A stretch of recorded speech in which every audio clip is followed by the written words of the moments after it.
അപ്പോൾ ഇന്നത്തെ പുതിയ വീഡിയോയിലേക്ക് എല്ലാവർക്കും സ്വാഗതം. അപ്പോൾ ഞാൻ ഇന്ന് ഇച്ചിരി ചൂര മീൻ അച്ചാറിടാൻ വേണ്ടി എടുത്തിരിക്കുകയാണ്. അത് കഴുകി നന്നായിട്ട് വൃത്തിയാക്കിയിട്ടുണ്ട്.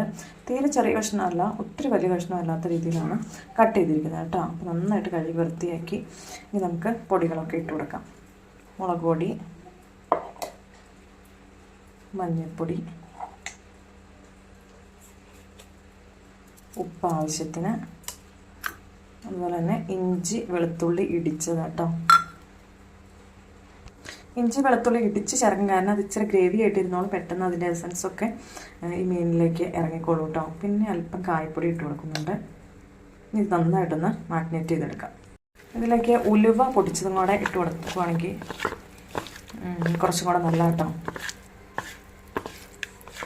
അപ്പോൾ എല്ലാ മീൻ കഷ്ണത്തിലും പിടിക്കാൻ പാകത്തിന് നന്നായിട്ട് നമുക്ക് മാഗ്നേറ്റ് ചെയ്തെടുത്തിട്ട് അരമണിക്കൂറൊന്ന് ഫ്രിഡ്ജിൽ സ്റ്റോർ ചെയ്യാം. ഇപ്പോഴേക്ക് ഈ മസാലകളൊക്കെ നന്നായിട്ട് ആ മീൻ കഷ്ണത്തിലേക്ക് അങ്ങ് പിടിച്ചോളൂ. അപ്പോൾ നമുക്ക് ഇനി ഒരു മൂടി കൊണ്ട് മൂടിയിട്ട് ഫ്രിഡ്ജിൽ വയ്ക്കാം. 30 മിനിറ്റ് വയ്ക്കാം കേട്ടോ. അപ്പോൾ 30 മിനിറ്റ് കഴിഞ്ഞ് നമ്മുടെ മീനൊക്കെ ഞാൻ ഫ്രിഡ്ജിൽ നിന്ന് എടുത്തിട്ടുണ്ട്. അടുപ്പിലൊരു പാൻ വെച്ചിട്ടുണ്ട്. ഇനി നമുക്ക് നല്ലെണ്ണ ഒഴിച്ചു കൊടുക്കാം, ഇതൊന്ന് വറുത്തെടുക്കാൻ.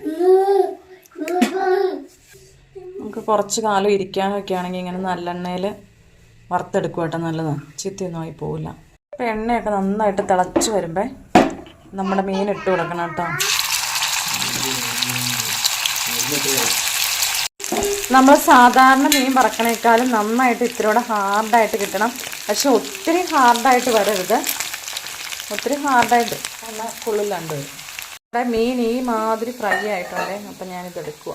അപ്പം നമ്മുടെ മീനൊക്കെ നന്നായിട്ട് ഫ്രൈ ചെയ്തെടുത്തിട്ടുണ്ട് കേട്ടോ. ഇതിലേക്ക് ഈ ഇഞ്ചി വെളുത്തുള്ളി ചതച്ചതിട്ട് കൊടുക്കാം. ഞാൻ പേസ്റ്റാക്കി എടുത്തിട്ടില്ല, ചതച്ചെടുത്തിട്ടുള്ളൂ കേട്ടോ ഇഞ്ചി വെളുത്തുള്ളി.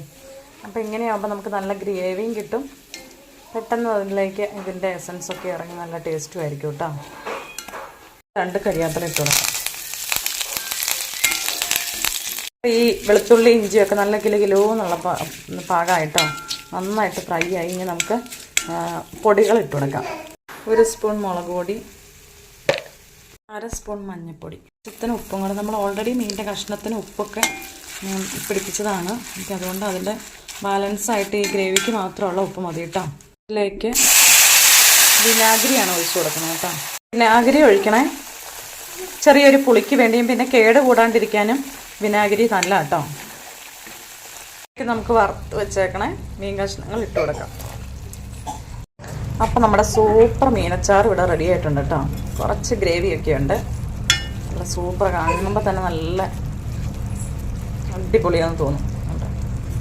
അപ്പോൾ ഉപ്പൊക്കെ പാകത്തിനുണ്ട്, പൊടിയൊക്കെ ഇനി പിടിച്ചോളാം. ഇതിപ്പോൾ ഇന്നത്തേക്ക് തന്നെ കൂട്ടാൻ കൊള്ളില്ല കേട്ടോ. ഒരു 2-3 ദിവസം കഴിഞ്ഞാണ് ഇത് എടുത്തു തുടങ്ങാൻ നല്ല കേട്ടോ. അപ്പോൾ ഇന്നത്തെ വീഡിയോ ഇഷ്ടമായവരൊന്ന് ചെയ്ത് നോക്കണം കേട്ടോ. അതുപോലെ തന്നെ നിങ്ങളുടെ അഭിപ്രായങ്ങളൊന്ന് കമൻറ്റ് ബോക്സിൽ ഇടണം. അതുപോലെ തന്നെ ചാനൽ സബ്സ്ക്രൈബ് ചെയ്യാത്തവരൊന്ന് സബ്സ്ക്രൈബ് ചെയ്യും, പേജ് ഫോളോ ചെയ്യും, ഒന്ന് ചെയ്യണേ. അപ്പോൾ ഇനി അടിപൊളി അടുത്ത വീഡിയോയിൽ കാണുന്നവരെ എല്ലാവർക്കും ബൈ ബൈ.